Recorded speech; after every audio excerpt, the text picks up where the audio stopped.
Welcome listeners to another episode of Pateo Radio, brought to you via Finding Voices Radio. My name is Johan Oldenkamp, and the guest of this broadcast has been a guest previously in Pateo Radio on October 22 of last year, 2013, sorry. She was also my guest, and her name is Karen Hudes. Karen, please welcome into the broadcast. Thanks for having me, Johan. Yeah, I'm honored that you are in the broadcast of this episode, because it's 3 a.m. where you are right now. I believe you are in Tokyo. Yes. Yeah, so it's actually in the middle of the night for the people around you, but you're still wanted to be the guest in this show, so that's an honor. I think we should start with all the things that are going on. Actually, we are in an information war. There's a lot of confusion and there's a lot of deliberate disinformation on the internet about information about what's going on, but also about people. And you're targeted as well. Some claim that you are not a real whistleblower, but you are a Zionist shill. What is your comment on that, Karen? Well, it's actually very interesting to be called a Zionist shill. Especially, it's true I'm Jewish, but I've been punched in the synagogue for my disclosures, because it turns out that there are two French rabbis who have disclosed that actually the Jews were Egyptians. Exactly. And not only that they were Egyptians, but that Abraham was an Egyptian pharaoh named Akhenaten, who was not a human being. He was what they call a hominid. That is to say, he's a different species. You know, like zebras and horses are different species. Well, there's another species of hominids on this planet, and they don't want us to know that. And they happen to be quite rich. At least they were, until we're taking back our money. The Homo sapiens are actually the ones that possess the wealth of the earth. And that's exactly what we're doing. So you can imagine that the InfoWars would be very, what can I say? It would be very useful, I think, if they could discredit me, and that's what they're trying to do. And it's not working. At least that's my understanding. Okay, great. We'll have to. Yeah. Thanks for this, Karen.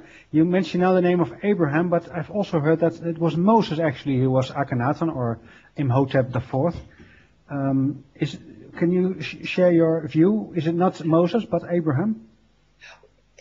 Yes, but in reality, the role of holding up the Ten Commandments, they were actually carved on a rock. Mm-hmm.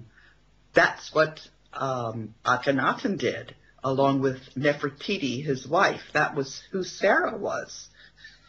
So there was a person who went to Canaan, and there really was an exodus. And the reason that it took 40 years is because there was a military campaign. They had to wait for the reinforcements before they could pursue the military campaign. So in any event, the functions were mixed, and Akhenaten was both Abraham, and there was, I believe it was Ramses IV who did the military campaign and actually was able then to go into the promised land, which was Canaan. So yeah, Abraham was Akhenaten. Okay. Yeah, what I know from that episode, I studied also a little bit, is that Akhenaten changed the religions, so to say, from ancient Egypt, from a multiple deity religion to a single one, to a mono religion, a mono god religion. And after a while, take a couple of generations later, then everything was erased what he did. So probably they don't want us to do it, or can you comment on what happened according to you? Well, yeah. The city that Akhenaten was in was erased from. It was a special city that he had established, and it was abandoned, and the Egyptians were not happy at all at what Akhenaten had done. So they did try to erase it. Yeah. Yeah, you've been attacked because you attack other people as well. Maybe we should go to the lady Laura Magdalene Eisenhower and her continuous talk about exopolitics and Mars and things like that. What is your view on what she's telling? My view is that these I'm going to call them coneheads, but they like to call themselves beings. But these beings have some very potent technology that they use. It's called extremely low frequency radio waves. And with that, they've been able to, it's a form of hypnosis. Anything that hypnotists can do, they're able to do that with the extremely low frequency microwaves. And so there are people who believe that they have been kidnapped by extraterrestrials. And what has really happened is there has been something that happened to them. They have been, taken away, but they haven't been taken from Earth. They've simply been hypnotized, and they have terrible experiences to tell, many of them. But it's not been that there have been extraterrestrials. These are people or beings that have been on this planet for many, many years. So Laura Eisenhower is somebody who wants people to believe that this is an extraterrestrial group. It's not an extraterrestrial group. It's these hominids that I was telling you about. And so, the debate has been rather nasty, actually. And I've been really quite unhappy about some of the forms this debate has taken. They've attacked my family. My husband was absolutely dismayed. It affected his livelihood. Some of the attacks were very vicious, and as a result, my family has been dissolved. He said, "You have to stop your whistleblowing," and I said, "No, I'm not able to do that. I have to continue that," and so my family's been dissolved. What does that mean? You split up with your husband? That's right. He moved out. Oh, okay. Okay, I'm sorry to hear that. Yeah, but maybe that's the price you've been asked to pay to change this world. But it's a big price. Yeah. It is, but they use these weapons it's called mind control, and if people don't understand that technology exists, then they can be influenced. And my husband was also, unfortunately, influenced that way. Actually, they did that on my daughters as well. But my daughters pulled through. My husband did not.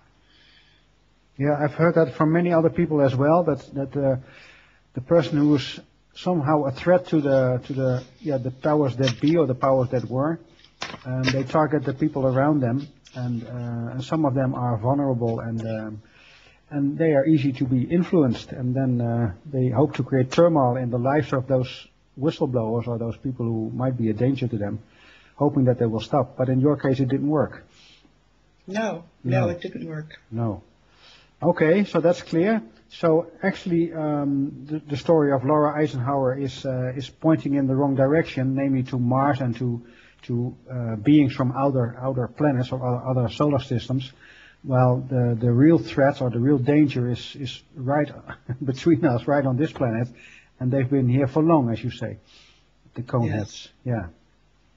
Okay, that's clear, crystal clear to me. Another individual that is also in the debate is the person of Kevin Annett. And I've also done a radio show with Mel V, and we also talked about him in that show. What is your view on what he is doing with his international common law court and his movement? Yeah, I can say that Johan, I know him personally. I was taken in myself. I traveled up to New York when he was visiting in New York, and I met with him. And I believed what he was saying initially. And then I found out that this was disinformation. He's working for the Jesuits. And this is a lot of people say, well, how could he be working for the Jesuits if he's disclosing wrongdoing by the Pope and by Queen Elizabeth? And I can tell you what this is. The First Nation countries, he's Canadian, these groups say that he's not working on their behalf. What he's actually doing is he's ruining their case. If you go and you look at the radar technologist who was asked to see whether there was mass graves for the Canadian orphanages, what he did was his work was so defective that it made it impossible to introduce that evidence. If the First Nation wanted to prosecute this case, they would now be prevented from doing so because of the way he ruined their evidence. And some of the First Nation people themselves say that he has harmed them personally. He's not representing the First Nations in Canada. He's doing quite the opposite. So, for example, his court, which is not a real court, he's just created a forum which does not have the real force of an actual court. What he has done is he has identified the witnesses that would have come into a real court, and some of those witnesses have been killed. So he's ruining the case of the First Nations. He's not prosecuting it in a real court. That's what I have to say about Kevin Annett. Yes, it's crystal clear too. I see that also here in the Netherlands there is a guy who is accused of being into child molestation and many other things, pedophilia, and he used to be the head of Justice Department in the Netherlands.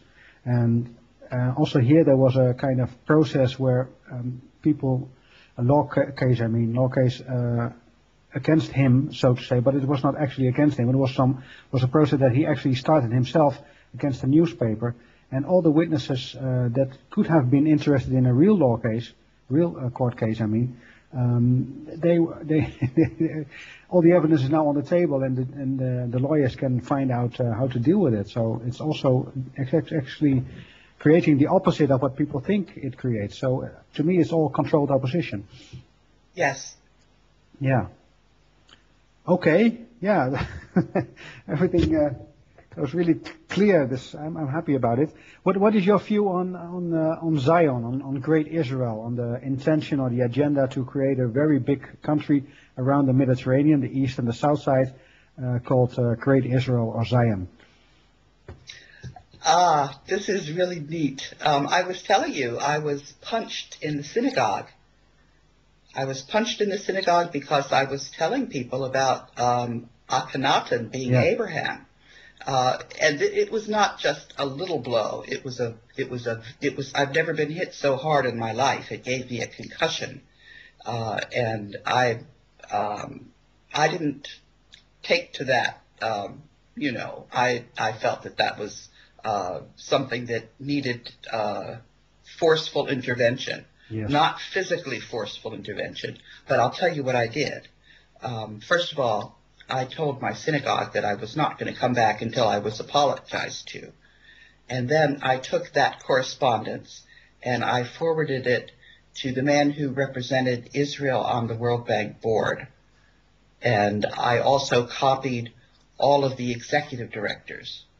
And I said that if there was an issue about Judaism, the correct way to handle it was not through physical violence. And then I took that correspondence and I forwarded it to opinion leaders in Israel. And the Foreign Ministry of Israel closed down 3 days after I did that. Whoa. I think it had quite an impact, actually. So what is now going on is that the people who have been hoodwinked by these coneheads are now on the carpet. People see exactly what they've been doing. They're not religious. They've been trying to make the people blind with what they call anti-Semitism. And of course, what has to happen is that the people in the Middle East have got to recognize their interconnectedness. When I used to work, the reason I went to the World Bank, I was in the World Bank legal department for 20 years, was because an Egyptian lawyer named Ibrahim Shihata brought me in there. He was the general counsel for the World Bank, but he, before that, had been the general counsel for the Organization of Petroleum Exporting Countries. And after I was in the World Bank, he assigned me to Jordan as one of the countries. He assigned me to Yemen as one of the countries. And after I was there for about a year, there was an Egyptian lawyer who said that he would introduce me to the man who represented Egypt on the World Bank board. And he did that, and I have stayed in touch with him. He's a very senior official now in Egypt. And I've been in touch with many senior officials on the World Bank board because they knew that I was not interested in Zionism or in anything but for making the World Bank operate properly according to the rules. And that's why the board reinstated me.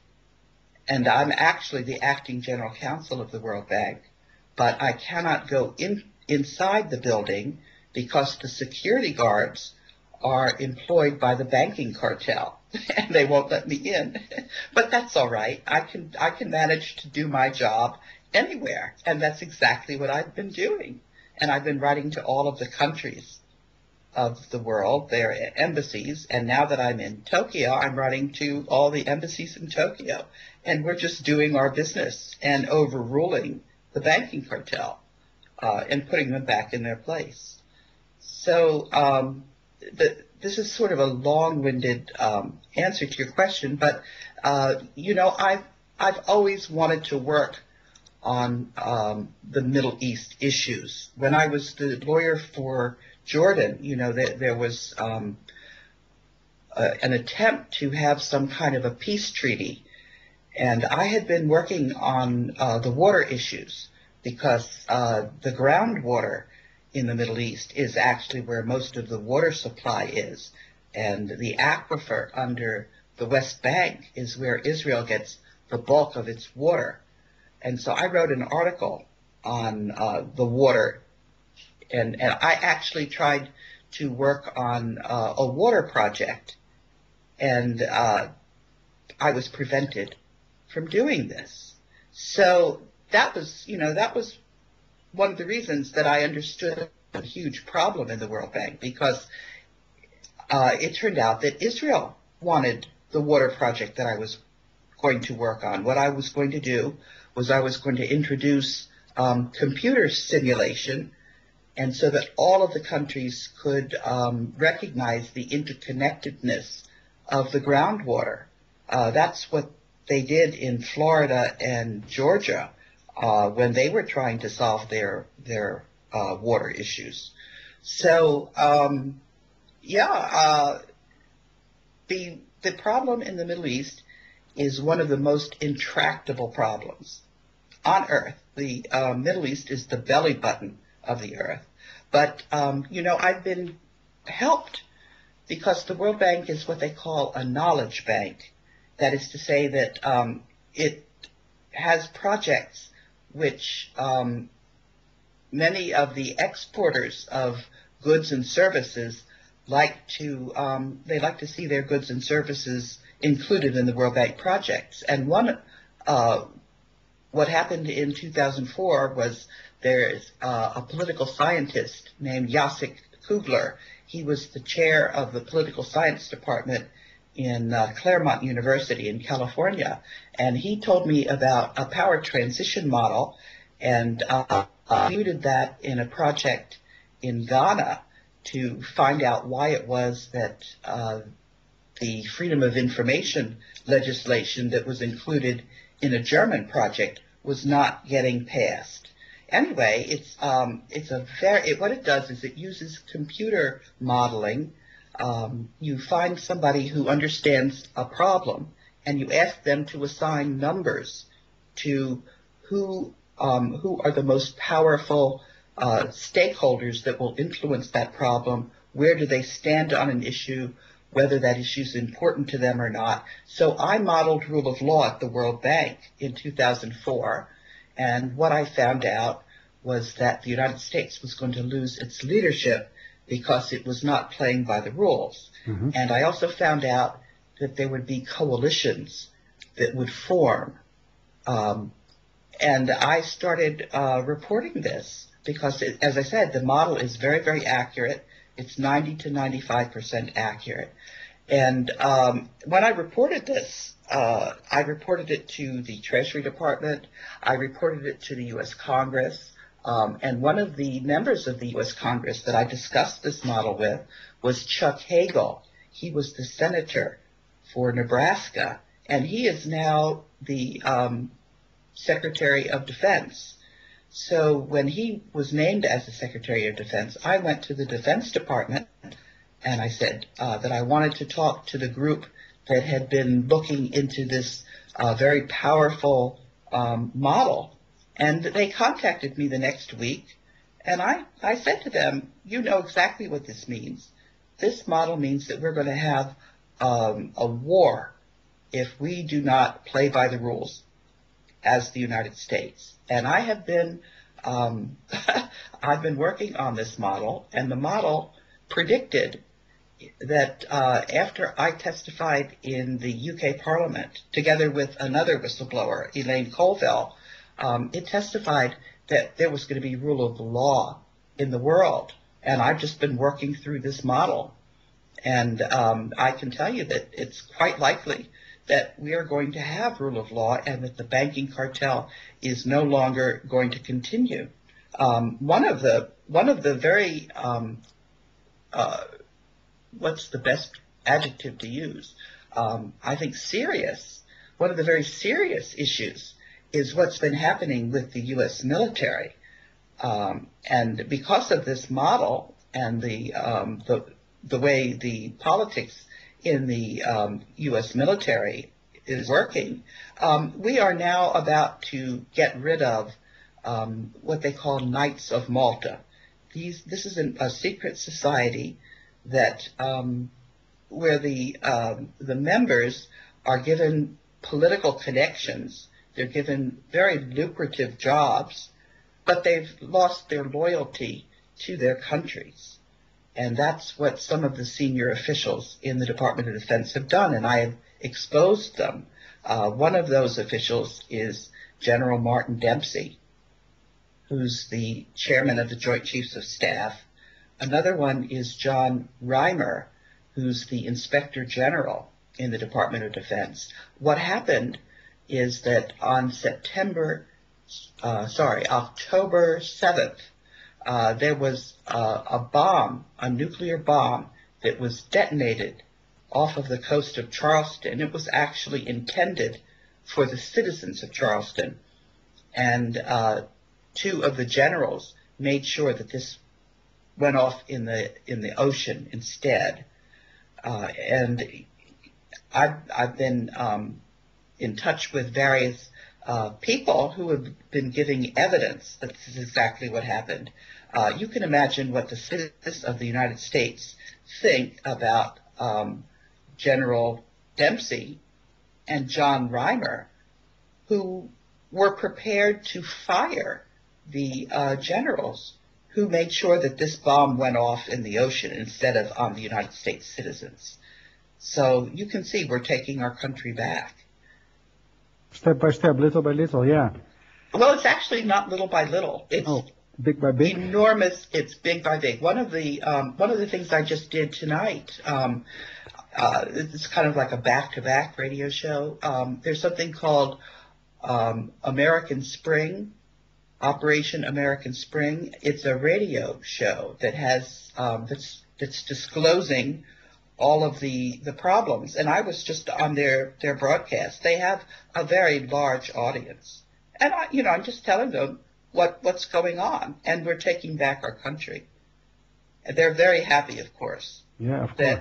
That I'm able to tell them what's going on, because they can reinforce what it is that I'm doing and increase my credibility.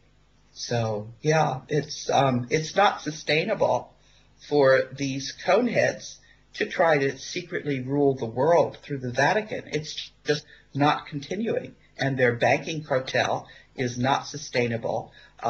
What's happened is that there's the best lawyer in the world was Ferdinand Marcos, who took the gold of the world and put it in a trust for the benefit of humanity for 50 years. And the reason that he did that is because there's a legal concept that after 50 years, if you think you have title to something, if you aren't able to assert that title, you've lost it. And so anybody who thinks that they owned the world's gold has lost that title. And it's now coming out. There's an authorized signatory, Wolfgang Struck. He's a German lawyer and banker in Manila. And the two of us are telling the banks that they have got to release the world's gold for the world's people. And what we're going to do with that gold is we're going to mint gold coins and replace the paper currencies of the banking cartel. And all of this business about interest on the country debt, it turns out that the banking cartel owes the citizens of the world much more money than we owe them. What happened was this gold, the banks issued certificates that carried interest, and the people who owned the gold relinquished their gold into the banks, and the banks gave them certificates. And then the banks refused to give the people back their gold. But in the meantime, they owned the certificates. Well, these certificates are now in a trust, and that trust is the certificates are worth $210 trillion, but the interest has been compounding. So that's now in the quadrillion of dollars. And so the banks owe us more money than we owe them, and we're going to offset that. And so the citizens of the world are not going to have to pay interest on their debt, and they're going to have gold coins instead. And what I'm doing here in Tokyo is I'm coming to the agreement that the government is going to have, that they're going to retire the paper yen for these gold coins. There'll be gold coins of yen. And there'll also be gold coins of euros, or if the citizens of Europe decide that they don't want the Eurozone, that they would much rather have the guilders come back, they'll have to decide what it is they want to do. And they don't have to do it all for once. We don't have to rush on this. People can just take their time and figure out what it is that they want. We've got all the time in the world. Yeah, for humanity, but our lives are, of course, limited, of course, for most people, I think. But you're actually talking to the top officials, the top people in Japan about this transfer, this transition from yen to gold standard?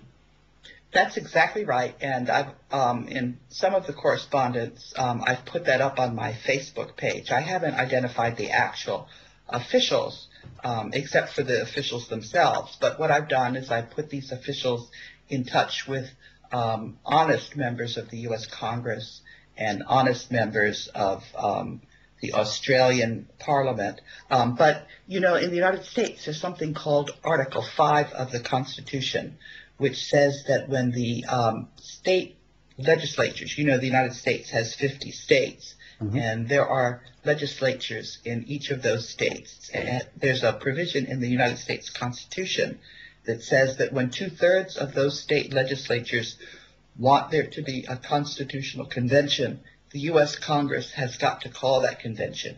And that those state legislatures have asked for a constitutional convention. And so I'm in touch with the state legislatures as well on this. So I'm just telling all of the various embassies about what's going on, and I'm I'm doing what a lawyer is supposed to be doing. I'm drawing up the agreements so that the world's citizens are no longer going to be paying interest on their debt. And I'm informing all the citizens of the world. So I don't know, Johan, exactly who in your broadcast, whether it's mostly people in the Netherlands, or I think you have a wide audience. You can check with your officials what they're doing, and if you want to, get a copy of the correspondence that I've sent to them, you just have to go to my website, which is KAHUDES.net, and there's a contact page. Just ask me to forward you the correspondence for your government officials. I'll do that, and you can just hold them to account. Ask them what they're doing to help free you of your obligation to pay interest on the debt. Whoa, this is really a great development. I admire your positivity, Karen, because it's a huge task and it must be a huge weight on your shoulders. But you sound really determined, really optimistic, and you just you really have confidence. I think that this ending will be good, and I admire that in you. Well, it's not misplaced, this confidence. I'm relying on this power transition model, which is 90 to 95% accurate, and it's not just me that's doing this. I've been helped, and don't forget there's this coalition, and if people want to know what that coalition is, it's the BRICS countries. Brazil, Russia, India, China, and South Africa have agreed that they're not going to use dollars to finance their international trade. They're going to use offsets, and then they're going to use gold to settle any of the differences. I've been on Russia television today 3 times. There's a website that the German businesses use. It's got 1.5 million visitors per month. I've had an article up there, and the Germans are not happy about the fact that the Federal Reserve will return their gold to them. The Germans asked to repatriate their gold, and the Federal Reserve said no, they wouldn't do that. They would take 7 years. That's an act of war, and Germany hasn't been happy about this at all. And their military helicopter buzzed the U.S. consulate also in October. And in that interview, the German website asked me to say why it is that the military helicopter buzzed the U.S. consulate. And of course, I went to find that out for them.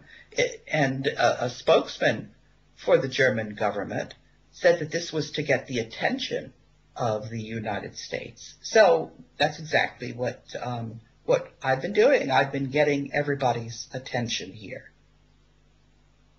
Yeah, you sure do, and that's great. That's also what the critics of you hold against you, because they say, how is it possible that somebody who's blowing such a big whistle is still able to walk around so how do you reply to that?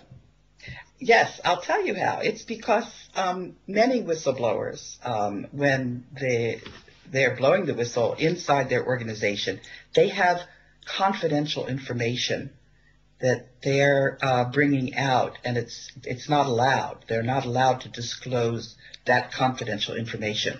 But what I've been doing is I've been doing my job as a lawyer.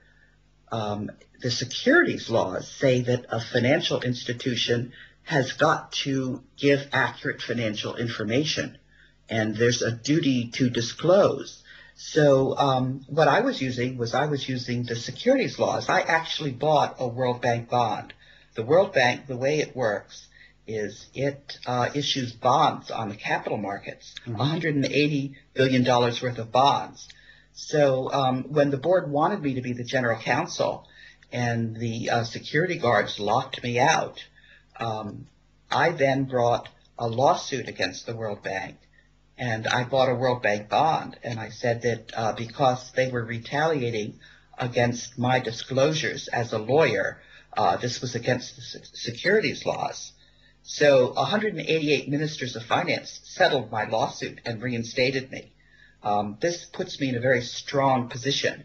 Now, you can say just because I'm in a strong position doesn't mean that I'm going to be protected, but I actually have been protected. And one of the ways, I realized that I was vulnerable. So I went to a man named Larry Garrison, who's a very good PR guy. And Larry stuck by me. He's the first one who put the interview for me up on the internet. And, they threatened him, but he was very good. He stuck by me. And that was my insurance policy. Because if anything were to have happened to me, he would have disclosed this, and so it wouldn't have done the banking cartel any good. They would have been outed. They would have been disclosed. So it wasn't going to help them to do anything to me. It was just going to boomerang and make it much more difficult for them to have the cover up. That's and people can just see the chronology. I was blowing the whistle inside the World Bank for 10 years because the securities lawyer is required to, they call it exhausting administrative remedies. So I was going up the corporate ladder. I was going to the audit committee. And, you can see that. As a matter of fact, it was the representative of the Netherlands who asked for there to be an inquiry in the audit committee. That was in 2005. That was Peter Steck. So when that happened, what happened then was the French were the chairs of the audit committee. And Pierre Duquesne, instead of helping me on my case, what Pierre did was he brought an inquiry into the Institutional Integrity Department. That's a group that was actually, they call it a goon squad. They would, anybody in the World Bank who reported wrongdoing would be attacked by that goon squad, the Institutional Integrity Department. And so what happened was they appointed Paul Volcker to do a whitewash. And Paul Volcker came in, and anybody who tried to tell Paul Volcker what was wrong with the Institutional Integrity Department ended up getting attacked. And the World Bank had to settle the case of, I think it was 17 different inspectors inside the Institutional Integrity Department who were retaliated against because they were trying to bring out the corruption and to resolve it. What's actually funny is that now the World Bank is, and Paul Volcker is trying to do an inquiry. And I said, why would you have Paul Volcker? Paul Volcker is asking for another Bretton Woods conference. And I said, why would anybody believe Paul Volcker after he did this terrible job on investigating the Institutional Integrity Department? It's funny, there was a group called the Government Accountability Project. This is a group that was supposedly helping whistleblowers. What the Government Accountability Project did was they talked a little bit about the Institutional Integrity Department inspection, and then they took that off the internet. But there's a group called Common Dreams, and so they kept that up, showing how Paul Volcker had done the wrong thing. What I've learned actually in all of this is that there are gatekeepers who people think are doing a good job, but they're actually working for the other side. And the Government Accountability Project is one of those gatekeepers. Another one of the gatekeepers is the Civil Liberties Union. I tried to get them to help me. I found out that they really do the opposite. People like to think that they're helping, but they're really hurting. Yeah. Yeah. That's the war we're in. The people play double game and things like that.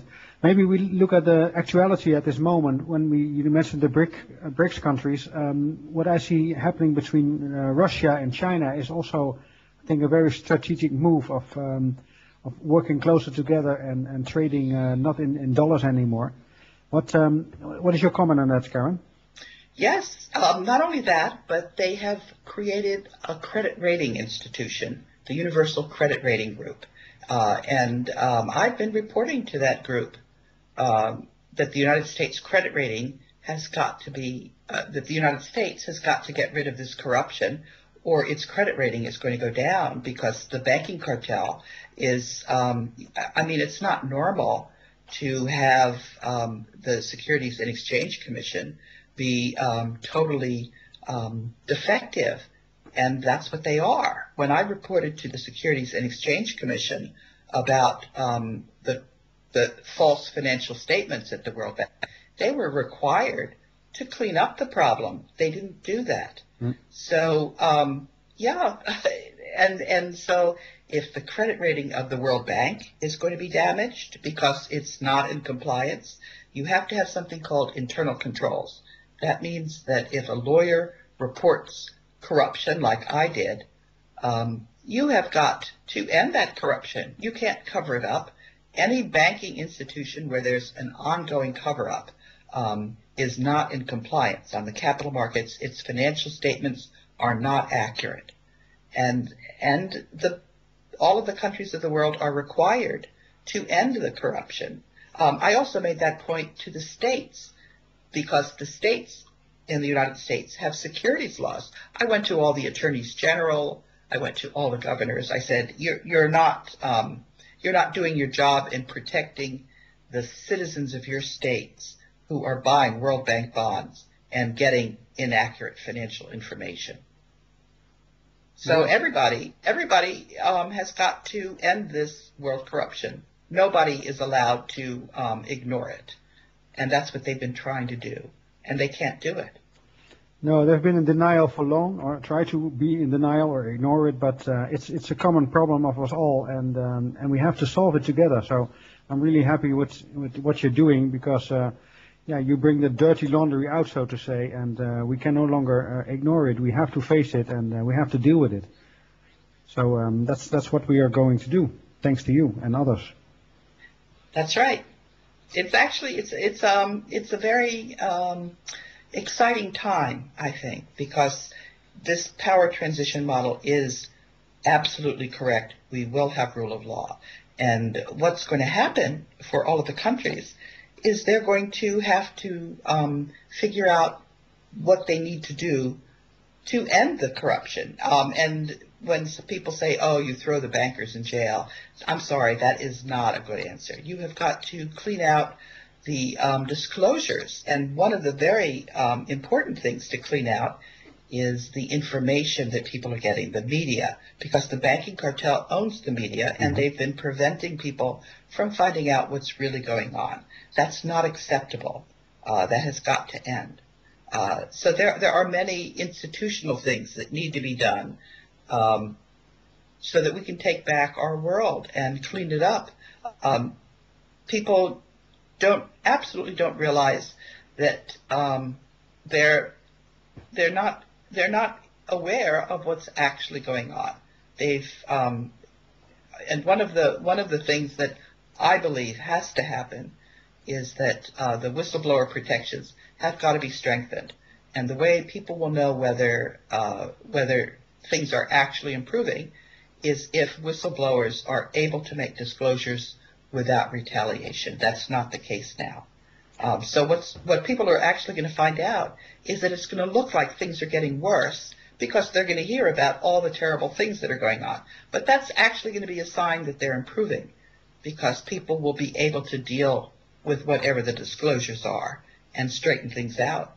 Exactly. Just like an illness. When you get the symptoms, that means you're getting better.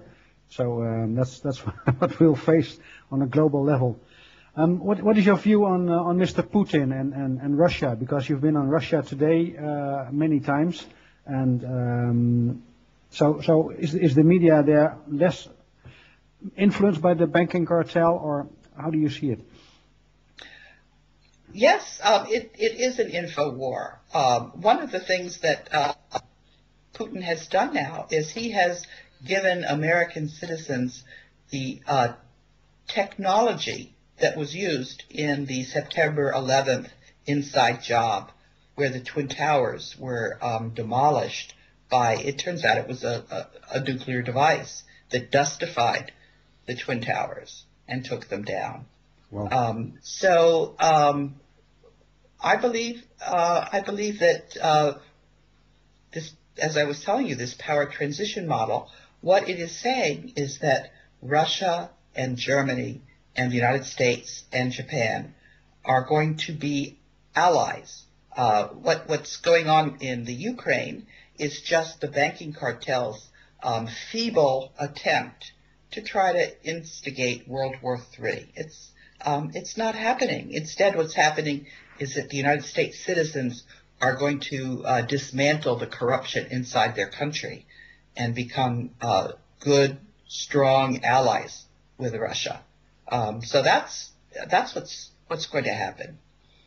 Yeah, I'm really happy that you say this, Karen, because on the internet there's so much rumor of all the negativity that's going on, the FEMA camps and World War III and Nostradamus and all the negativity. Well, actually, you're pointing us in a totally different direction, namely just clean up our own mess and make this world a better place. And that's also is showing us that we can make the change, that we are the ones we're waiting for, and it's a very empowering thought. So I'm really grateful that you point that out. Right, and I think one of the important things that people say, well, what is it that I can do? The very first thing that you need to do is to get a study group together with the people that you like and trust, and it's actually fun. And then what you have to do is you have to analyze information. Don't sit back and wait for the news broadcast to tell you, because they're just employed by the banking cartel to tell you lies. And you know, it's nice if you like to listen to me, and it's nice if you like to listen to Johan Oldenkamp's radio show, but you can't just be spoon-fed what we say, pablum. You have got to study things for yourself. You have to use the internet, and there's a lot of disinformation. You need to see what's consistent, because the truth is not something that just springs out at you. You have to do work for it. You have to find out what's consistent, what makes sense, and analyze the information. Who's telling me this? Do they have an ulterior motive for telling me this? You have to do some work, and once you've got that group and you started to get the hang of understanding what's really going on, what the reality is, you then will have a nucleus that can help you as we reform and clean up whatever the mess is. But the other thing you have to do is you have to do a little bit of internal work yourself, because none of us likes to admit our faults. And so you have to look at yourself as well and see whether there might be some reason that you're not going to be able to understand the truth, whether you're lying to yourself. We all lie to ourselves. And so we have to understand who we are and why we might lie to ourselves, and have our friends help us so that we can become better people as well. We're not going to have a better political situation if we ourselves aren't good people. But this isn't something that an American should be telling somebody who's Dutch. I'm lucky in that I studied economics in the Netherlands, and I did that during the Vietnam War because I was very angry at what the United States was doing, and they said love it or leave it. And so I went to Holland and studied economics at the University of Amsterdam. Mm-hmm. But then I realized that if I wanted to influence things for the better, that I would be much more effective in the United States than I would be in Holland. That's why I went back and studied law. But the Dutch, I think, are quite good at reforming their country. If you want to insult somebody in Holland, you'll call them asociaal. If you called them antisocial in the United States, they would just laugh. Whereas I think people do care about their society a great deal in Holland. I think it's going to be wonderful how things are going to straighten out in Holland. Yeah, we'll see. What I noticed I'm a psychologist. What I noticed from the way people are is that they like to keep everything in the middle, and as soon as something is going too much to the left or the right, the whole country, the whole population wants to bring it in the middle again. So I think we need to make a big shift, and we should not try to look for consensus here. We have to name things by the name, and don't use euphemisms to make it a little bit more softer. It is as dirty as it is, so just face it, and from there we will continue. So that's what we do. But I really like what you're saying about that. Like as above, so below. We cannot change the world around us if we still have the same processes going on internally. So if we want to make a change outside, we should start with making a change inside. And that's also facing our own dirty parts, so to say, our own black spots. And from there we can grow internally. And by doing so, we also make the world around us grow and become better. Something like that, Karen, yeah. Yes, and I learned about being a whistleblower just in trying to do my own homework and wash my own dirty laundry. My sisters had to tell me what it was I was hiding from myself. And I also learned how strong the resistance is to admitting what it is that we don't want to admit to ourselves. So I'm very sympathetic when people are resisting the disclosures that I make, because I realize it's just human nature not to want to admit what it is that we've done wrong. And so, pushing and enforcing, you know what they say in the United States, you can bring a horse to water, but you can't make it drink. Mm-hmm. It doesn't do to scold people and tell them what they're doing wrong. You have to let them see for themselves. And that was also my job in the World Bank in countries, when I would go into countries and try to see what it was that they wanted to do.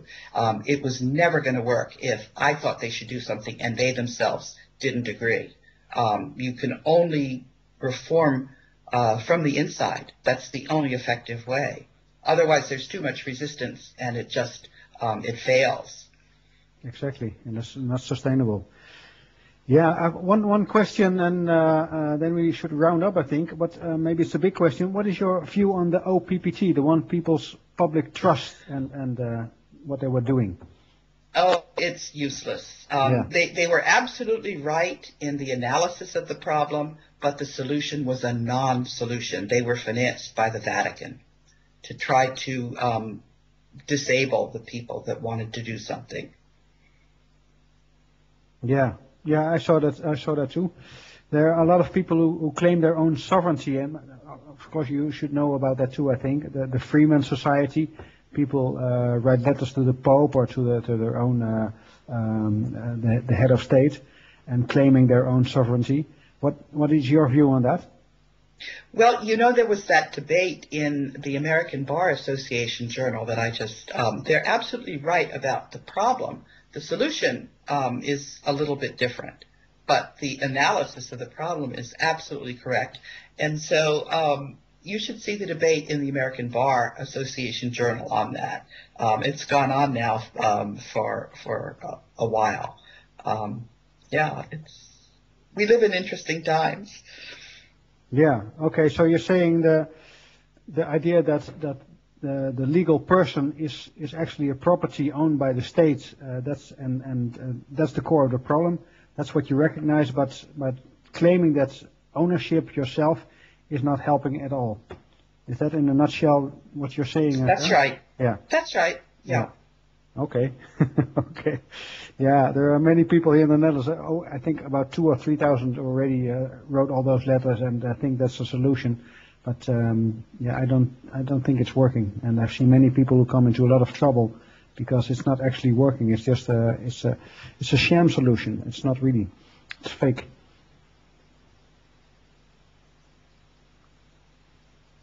Okay. You're still with me? I hear. Yes. Yeah, you're yes. here. Okay. I'm shaking my head. Yes. Oh, you're shaking. Yeah, it's radio. I can't see you. Yeah, I see a little bit of your video once in a while. Okay, Karen. Yeah. So we're heading for a very bright future, but the periods in between might be a little bit dark, and during that dark period, we should also work on our own darkness in order to bring light into the world. Is that a summary that does justice to is correct to what have been said here? Yes, and actually, if you want to buy gold in the transition, that's probably a good move. I'm pretty sure it's going to be a smooth transition, but just in case, buy gold. You don't want the paper currency to crash. But why is the gold price so relatively low? I would expect it to be much higher by now. It will be. It's been manipulated. Oh. And if you look at the right now, what's happened is that there's something called gold backwardation. That means that the price of gold for immediate delivery is higher than the price of gold for future delivery. That shows that there's a scarcity of gold. That shows that the markets are being manipulated. It's a red alert, and we've been on red alert for over a year. So that's a word to the wise. Okay, I'm pretty sure there are some wise listeners who are hearing this either in the live broadcast or in the archive. Okay, yeah, I'm really grateful again, Karen, that you were able to spend your nighttime in Tokyo, 3 a.m. until 4 a.m. It's almost there now, to be in this radio broadcast. Do you have a final word to the listeners? One final remark or comment? Stay tuned. Stay tuned. Stay tuned to your own tune, to Pateo Radio. Yes. Yeah, okay, great. Okay, thank you very much. You're going to sleep now, or? Yes, I certainly am. Yeah, okay. I wish you a very good sleep, Karen, and I hope to stay in touch with you. Thank you very much. Bye. Bye-bye. Thank you, listeners, for listening to Pateo Radio, and hope you tune in next week, same time, same station. Bye for now.